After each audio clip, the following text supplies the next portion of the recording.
Hello everyone, this is Akash Shukla and welcome to my YouTube channel EduHub #LearnFlex.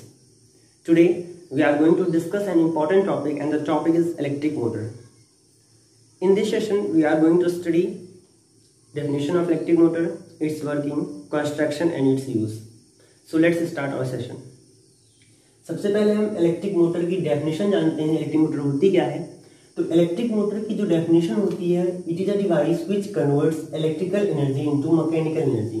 एक ऐसी device जो electrical energy को mechanical energy में convert कर देती है, वो आपकी जो डिवाइस होती है उस डिवाइस को हम लोग इलेक्ट्रिक मोटर कहते हैं। यहाँ पे एक टर्म आया electrical energy. What is electrical energy?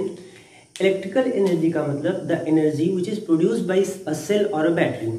किसी भी सेल या बैटरी से जो आपका एनर्जी का प्रोडक्शन होता है, उस एनर्जी को हम लोग इलेक्ट्रिकल एनर्जी कहते हैं। और मैकेनिकल एनर्जी क्या होती है? मैकेनिकल एनर्जी का मतलब the sum of kinetic and potential energy. Kinetic energy और पोटेंशियल एनर्जी का जो सम होता है वो मैकेनिकल एनर्जी डेवलप करता है। या हम ऐसे भी कह सकते हैं the energy which is processed due to rest और पोजिशन ऑफ एनी ऑब्जेक्ट। जो आपके रेस्ट या पोजीशन की वजह से एनर्जी का डेवलपमेंट होता है, उस एनर्जी को हम लोग क्या कहते हैं? Mechanical energy. इसका मतलब इलेक्ट्रिक मोटर एक ऐसी डिवाइस होती है जो इलेक्ट्रिकल एनर्जी को मैकेनिकल एनर्जी में कन्वर्ट कर देती है। बाय द वे, आप घर आते हैं, आप फैन को स्विच ऑन करते हैं तो फैन की जो ब्लेड्स होती हैं वो राउंड करती हैं। इसका मतलब जब वहाँ पे इलेक्ट्रिकल की सप्लाई होती है, वहाँ पे आपका जो मोटर रिवॉल्व करता है वो मैकेनिकल एनर्जी का डेवलपमेंट करता है। इसका मतलब इलेक्ट्रिक मोटर क्या हुआ? It is a device which converts electrical energy into mechanical energy. Our second topic is its principle. Electric motor किस प्रिंसिपल पे काम करता है? तो यहाँ पे लिखा हुआ है a motor works on the principle that when a rectangular coil is placed in a magnetic field and current is passed through it, a force acts on the coil which revolves it continuously. इसका मतलब ये हुआ कि अगर हम magnetic field को पहले से क्रिएट कर लें और उस मैग्नेटिक फील्ड में कोई भी एक कंडक्टर रख दें और उस कंडक्टर में इलेक्ट्रिक करंट की सप्लाई दी जाए, तो अगर ऐसा किया जाता है तो उस पर एक फोर्स काम करता है और उस फोर्स की वजह से वो जो आपकी कॉइल या कंडक्टर होगा उसमें एक मूवमेंट डेवलप होगा। इसका मतलब अगर हम किसी भी मैग्नेट के प्रेजेंस में, मैग्नेटिक फील्ड के प्रेजेंस में किसी भी कॉइल को रखते हैं तो उसके ऊपर एक फोर्स काम करता है और उस फोर्स की वजह से वो आपका क्या करने लगता है? मूव। इसका मतलब यहाँ पे मैंने एक डायग्राम बनाया है, डायग्राम से देखते हैं। ये आपका मैग्नेट था और इस मैग्नेट के बीच में एक कॉइल रखी गई है। कॉइल का मतलब वो कंडक्टर, और यहाँ पे आपको इलेक्ट्रिक की सप्लाई दी गई है। तो अगर मैग्नेटिक, क्योंकि यहाँ पे मैग्नेट रखा हुआ है, मैग्नेट का ये नॉर्थ पोल है और मैग्नेट का ये साउथ पोल है। इसका मतलब मैग्नेट का अगर ये नॉर्थ पोल है तो इसका साउथ ईस्ट साइड होगा, और ये साउथ है तो इसका नॉर्थ ईस्ट साइड होगा।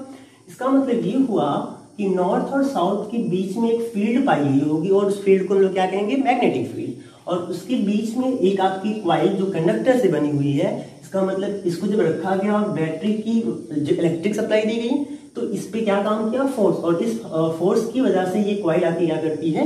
रोटेशन करती है। ये इसका क्या था? प्रिंसिपल था। और ये प्रिंसिपल, हम फोर्स कैसे पता करेंगे कि फोर्स किस डायरेक्शन में लगेगी? तो फोर्स को पता करने के लिए फ्लेमिंग का हम लेफ्ट हैंड रूल लगाएंगे। फ्लेमिंग का लेफ्ट हैंड रूल क्या है? अगर आप अपने बाएं हाथ की 3 उंगलियां, स्टार्टिंग 3 फिंगर्स को रेज कीजिए और याद रखिएगा ये तीनों फिंगर्स आपस में क्या होनी चाहिए? परपेंडिकुलर। तो ये जो आपका थंब है ये फोर्स को बताएगा, ये जो आपकी फिंगर है, ये मिडिल जो फिंगर है आपकी, ये आपकी मैग्नेटिक इफेक्ट को बताएगी और ये आपका करंट को बताएगा। याद करने का तरीका क्या हुआ? FBI। F का मतलब फोर्स, B का मतलब मैग्नेटिक इफेक्ट, I का मतलब क्या होता है? करंट। यानी यहाँ पे क्या था? आपका करंट था, यहाँ पे मैग्नेटिक था। तो हम फोर्स पता करने के लिए किस प्रिंसिपल का इस्तेमाल करेंगे? वो प्रिंसिपल होगा आपका Fleming left hand rule. Fleming left hand rule किस लिए आया? ये फोर्स पता करने के लिए आया। यानी वहां पे पहले से प्रेजेंट क्या क्या चीजें होंगी? वहां पे आपकी बैटरी से करंट का प्रोडक्शन हुआ और मैग्नेटिक फील्ड का प्रोडक्शन वहां से मैग्नेट के थ्रू हुआ था। इसका मतलब वहां पे जो फोर्स होगा उस फोर्स को हम किससे पता कर लेंगे? फ्लेमिंग के लेफ्ट हैंड रूल पे। ये इलेक्ट्रिक मोटर का था प्रिंसिपल। अब हम पढ़ेंगे कंस्ट्रक्शन में, यानी इसमें कौन कौन सी चीजें पाई जाती हैं। तो यहाँ पे आपको एक मैग्नेट चाहिए। मैग्नेट का ये नॉर्थ पोल है, ये साउथ पोल है। ये मैग्नेट चाहिए। ये आपकी कॉइल का मतलब एक कंडक्टर जो आपका कॉपर वायर से इंसुलेटेड है। अगर आप इसको चाहें तो बड़ा भी कर सकते हैं। इसके ऊपर की जो वाइंडिंग है, यानी अगर आप ये जो रेक्टेंगुलर शेप है, इसी शेप को बढ़ाने के लिए कई इसके ऊपर ओवरलैपिंग, तार की ओवरलैपिंग करते जाइए। इसके ऊपर आप अगर वायर को बढ़ाते जाएंगे, इससे क्या होगा? इससे जो आपकी बाइंडिंग होगी उतनी ही बड़ी होगी और जो मोटर का कंस्ट्रक्शन होगा उतना ही बड़ा होगा। यानी मोटर बड़ी है इसका मतलब वहां पे कॉइलिंग क्या होगी, ज्यादा। हमने सिर्फ यहाँ पे एक कॉइलिंग का इस्तेमाल किया है, इसका मतलब ये क्या हुई आपकी रेक्टेंगुलर कॉइल। ये आपका स्प्लिट रिंग है। स्प्लिट रिंग का मतलब क्या हुआ, एक ऐसी रिंग जो बीच में इसमें क्या है, गैप है। इसका मतलब ये जो रिंग है वो आपस में जुड़ी हुई नहीं है। यानी ये क्या हुआ, ये आपका ब्रश हुआ, एक ब्रश ये आपका B1, एक ब्रश आपका B2, ये आपका C1, यानी C1 का मतलब ये स्प्लिट रिंग हुई, और ये आपकी क्या हुई, बैटरी। ये इतनी चीजों से हम आपको इलेक्ट्रिक मोटर की वर्किंग को समझाते हैं। जो वर्किंग होगा वो मैं आपको समझाऊंगा और वर्किंग आप अपने आप से खुद से लिखेंगे। So let's start our working. और ये सबसे इंपॉर्टेंट टॉपिक होगा पूरे टॉपिक का। सबसे पहले ये वर्क कैसे करता है उसको हम देखते हैं। आपका पंखा रिवॉल्व क्यों करता है वो हम देखते हैं। इसका मतलब यहाँ पे ये लगी हुई है बैटरी। बैटरी से यहाँ पे ये निगेटिव टर्मिनल, ये आपका पॉजिटिव टर्मिनल। उसके बाद हुआ ये, जब हम बैटरी के स्विच को ऑन किए तो यहाँ पे करंट का प्रोडक्शन हुआ और करंट धीरे धीरे कहाँ पहुंचा, ब्रश B1। और याद रखिएगा ये जो आपका ब्रश B1 और ब्रश B2 है, ये ब्रश जो स्प्लिट रिंग है उससे अटैच्ड है, उससे बंधा हुआ नहीं है, वो उससे केवल टच्ड है। और ये वाला भी इससे क्या है, टच्ड। इसका मतलब ये टच्ड क्यों है, ये इसका काम क्या होगा, ये थोड़ा थोड़ा जो होता है करंट का जो सप्लाई होता है वो किस पे देता है, आपकी स्प्लिट रिंग पे देती है। और जब स्प्लिट रिंग पे आपका ये करंट ये सप्लाई दे दिया ब्रश ने, तो ये करंट का जो प्रोडक्शन होता है वो कॉइल तक पहुंचती है और कॉइल इससे क्या करती है, रोटेशन करती है। अब जब कॉइल रोटेट करती है तो इसका मतलब ये जो स्प्लिट रिंग है वो भी क्या करेगा, रोटेट करेगा। अगर ये ब्रश ना होता तो इसका मतलब ये आपका जो कॉइल था एक बार जब रिवॉल्व करता तो ये पूरी जो B2 और ये पूरी जो आपकी सर्किट है, पूरी सर्किट क्या हो जाती है, खराब हो जाती है। इसका मतलब ये ब्रश क्या करता है, सर्किट को कंप्लीट करता है और करंट की सप्लाई देता है। इसका मतलब यहाँ पे क्या हुआ, ये आपका ब्रश जो हुआ इससे पूरी तरीके से अटैच नहीं है, थोड़ा बहुत इसने क्या किया, स्प्लिट रिंग में करंट की सप्लाई दिया। उसके बाद यहाँ पे करंट, क्योंकि मैग्नेटिक पहले से प्रेजेंट था, यहाँ पे हमने बैटरी के थ्रू कौन सी एनर्जी, यानी कौन सा एनर्जी का डेवलपमेंट किया, इलेक्ट्रिकल एनर्जी। तो यहाँ पे इलेक्ट्रिकल करंट था, यहाँ पे मैग्नेटिक इफेक्ट था, तो इसके ऊपर क्या काम करेगा, फोर्स काम करेगा। ये कौन बताए थे, ये बताया था फ्लेमिंग के लेफ्ट हैंड रूल की वजह से हम इस पर क्या पता कर लेंगे, फोर्स। तो फोर्स पता करने के लिए तरीका क्या होगा, सबसे सिंपल तरीका, हम बाएं हाथ की तीनों उंगलियों को स्ट्रेच करेंगे। अब आप स्ट्रेच करिए तो ये क्या हो गया आपका फोर्स, ये क्या हो गया मैग्नेटिक इफेक्ट, और ये क्या हो गया आपका करंट। तो फोर्स पता करने के लिए अब करंट का डायरेक्शन तो हमको पता है कि ये आर्म AB पे करंट है, इसका मतलब AB पे करंट जा रहा है।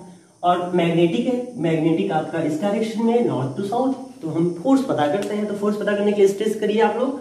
जब आप स्ट्रेच करते हैं तो ये आपका मैग्नेटिक हुआ, तो मैग्नेटिक ये हुआ, करंट ऐसे जा रहा है, करंट यानी ऊपर की ओर, मैग्नेटिक यानी फोर्स जो लगेगा वो कहाँ लगेगा, नीचे की ओर। इसका मतलब जब फोर्स नीचे की ओर लगेगा तो ये जो आपकी कॉइल होगी वो नीचे की तरफ दब जाएगी। अब जब नीचे की तरफ कॉइल दब जाएगी तो जो आर्म होगा वो AB नीचे चला जाएगा और CD आपका क्या हो जाएगा, ऊपर। इसका एग्जांपल देखते हैं। जैसे सपोज करिए ये एक बुक है और ये कॉइल है, इसका मतलब ये इसका AB आर्म है और ये इसका CD आर्म है। अब इस पे जो फोर्स लग रहा है किसकी ओर लग रहा है, नीचे की ओर। इसका मतलब ये जो आपकी कॉइल हुई रोटेट हुई, और रोटेट करने के बाद ये कॉइल आपकी क्या करेगी, ऐसे घूम जाएगी। और जब ऐसे घूम जाएगी तो AB नीचे चला जाएगा और CD आपका क्या हो जाएगा, ऊपर हो जाएगा।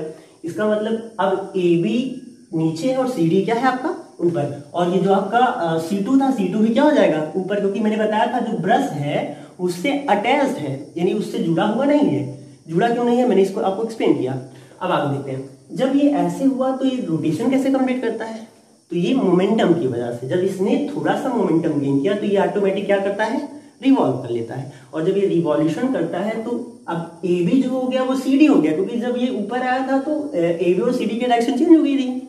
अब CD AB के पास आएगा तो फिर से वही चीज प्रोसेस, इसका मतलब फिर इस पे क्या काम करेगा, फोर्स। और जब फोर्स काम करेगा तो ये फिर क्या करेगा, नीचे की ओर जाएगा। और इसी तरीके से आपका पूरी तरीके से ये कॉइल रोटेट करती रहती है। अब यहाँ पे आप एक्सल जोड़ सकते हैं, यहाँ से अगर एक्सल को जोड़ करेंगे तो एक्सल भी क्या करेगा, रोटेट करेगा। तो एक्सल में आप fan blade, mixie blade, washing machine कुछ भी लगा सकते हैं। ये था इसका।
लास्ट टॉपिक इसके यूज़ को देख लेते हैं। यूज़ का मतलब ये होता है कि ये हमारे जीवन में मोटर का क्या इस्तेमाल है। तो आपको पता है we are just surrounded by motor. आज पानी पी रहे हैं समरसेबल चला के, फैन चला रहे हैं, यानी हम मोटर से जुड़े हुए हैं। हर चीज़ जो हमारी रोटेशन मोशन में होती है, रोटेटिंग करती है, उसमें हमें मोटर की आवश्यकता थी। सो ये आज आपका सेशन था। I think you like this.